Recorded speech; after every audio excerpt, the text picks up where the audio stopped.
Est-elle scandaleuse? À cette question, deux chroniqueurs ne sont pas d'accord. Jingle, on y va. Thomas, vous avez dit oui. Doumé, Maître Sévrac, vous avez dit non. Thomas, on vous écoute.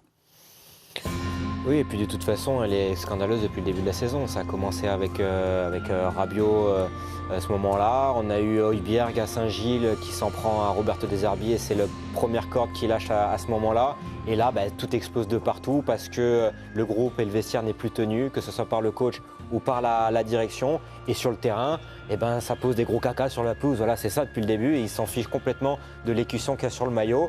Et puis tout le monde s'en fout parce qu'on pense à la Coupe du Monde, on pense à partir parce que le DS a dit toute l'année que la porte était ouverte.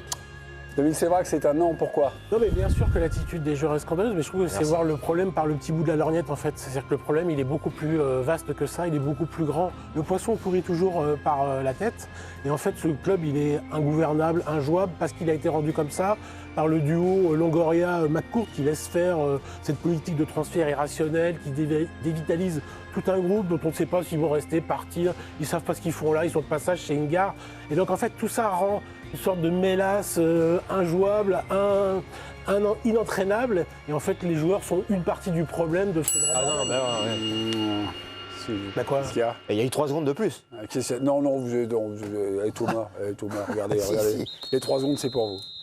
Président, à vous de jouer. L'attitude des joueurs de l'OM est-elle scandaleuse? Non, mais je comprends le dépit amoureux de Thomas. Je me mets à sa place, mais dans la réalité, on peut pas attribuer la saison de l'OM aux seuls joueurs. C'est-à-dire que les joueurs, ils sont la conséquence de toute la politique sportive ou de toute l'absence de politique sportive de ce club. C'est pas les déresponsabiliser, ce qu'on dit? Mais non, mais évidemment qu'ils ont été nuls à Nantes. Non, mais bien sûr qu'ils ont été nuls à Nantes. Mais on peut pas dire c'est la faute des joueurs si l'OM est nul aujourd'hui. C'est ça la différence. Donc on peut pas dire ça. La différence, c'est que le problème, c'est que ce club a créé les conditions du renoncement des joueurs. Donc les joueurs, la nullité des joueurs samedi à Nantes est la conséquence de tout ce qui a été fait Vincent, en amont. En fait, c'est pour ça. À chaque fois que je fais une émission à l'équipe du soir, il y a ce débat. Ouais. Et en fait, à chaque fois, c'est pour ça que ça m'énerve, à chaque fois, on remet le couvert sur ils sont mal. On le sait. Depuis le début de la saison, on le sait que la direction a fait n'importe quoi. Pourquoi tu vas inventer de nouvelles raisons alors? Parce qu'aujourd'hui, on peut quand même un petit peu ouvrir le dossier des joueurs. Et je suis désolé, les joueurs, ils ont des devoirs. Ils sont là depuis 5 mois. Ils ont des devoirs. Sur Balerdi, qu'est-ce qu'il faut encore bien dire sûr, sur mais Balerdi? aujourd'hui, quand un mec comme Abdelli, on lui fait un cadeau tombé du ciel, il va dans le club de son cœur. Et quand il fait ça à ronchonner, pour être poli, sur un coach, je ne trouve pas ça normal. Aujourd'hui, l'attitude affichée sur les derniers matchs à Lorient et à Nantes, quand tu as quand même des responsabilités et des devoirs quand tu es joueur de foot, le problème, et pondre des bouses comme ça, on peut quand même leur mettre un tout petit peu de responsabilité. Quand l'OM est 7e comme actuellement et passe à côté de tout, dire que les joueurs sont coupables, c'est quand même passer à côté. Mais c'est passer à côté de toutes les responsabilités. Oui, mais ça on le sait, on l'a dit 50 fois. Tu sais combien l'OM a utilisé de joueurs cette saison? 35. 38. Ah, il y en a 3 de plus. 38 joueurs. Mais il y a les jeunes qui sont arrivés, pardon.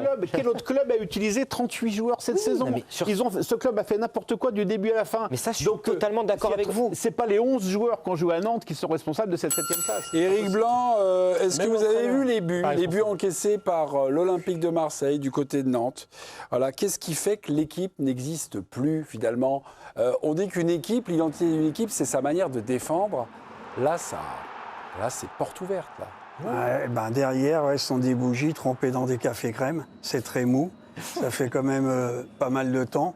Mais en plus sérieusement, avant janvier, et parce que vous êtes nombreux, et vous allez me dire si je me trompe, bien sûr qu'ils font n'importe quoi. Ils font pire que le gouvernement, l'OM, pendant un an. Et toutes les strates du club. Sauf que j'ai entendu en janvier, vous allez me dire, ils ont regardé droit dans les yeux le PSG. Ouais.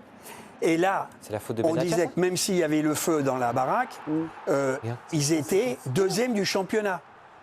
Pourquoi je te dis ça? Parce qu'à partir de Bruges, et moi j'étais allé au Vélodrome voir Liverpool, quand ils prennent 3-0, ça commençait à fissurer.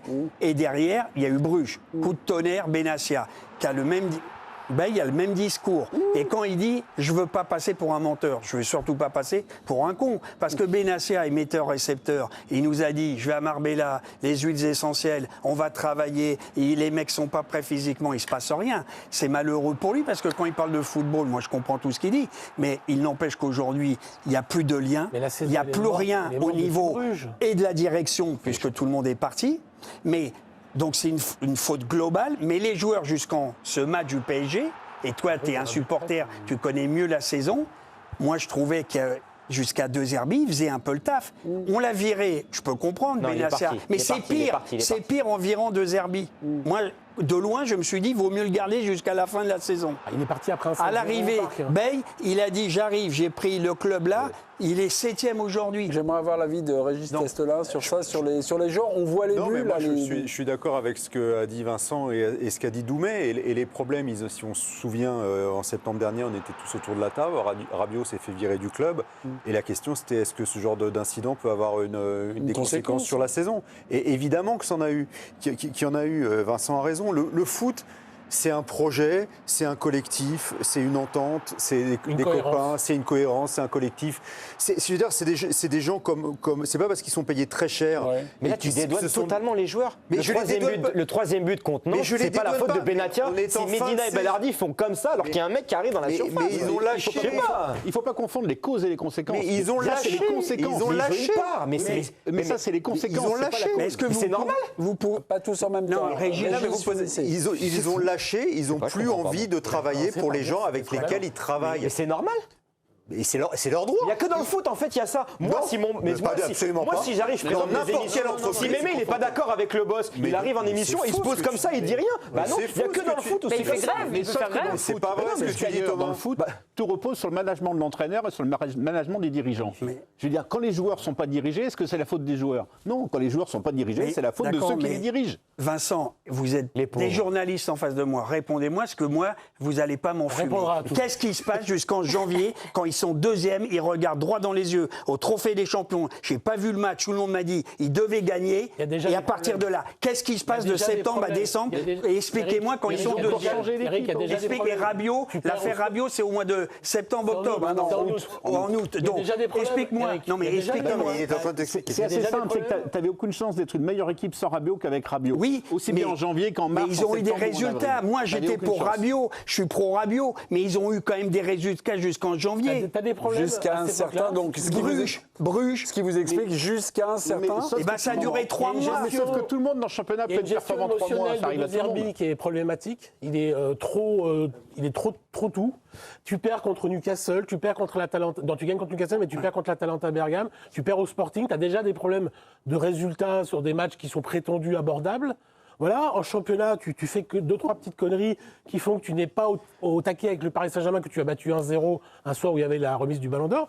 Donc il y a déjà des problèmes, c'est pas parce que les résultats cachaient quelque chose. Mais au Sporting, tu te rappelles le match au Sporting, il y a un penalty d'Emerson, il fait semblant de tomber, et il y a un but à la dernière minute de la fesse de Pavard qui dévie, sinon ils peuvent gagner. Moi je te fais d'autres matchs où ça n'a pas basculé. Maintenant il y a plein, je suis d'accord avec toi, c'est le bordel à l'OM. Je suis d'accord avec toi. Mais la vérité c'est que si le club est gouverné la saison prochaine comme il l'a été gouverné cette saison, il se passera exactement la même chose.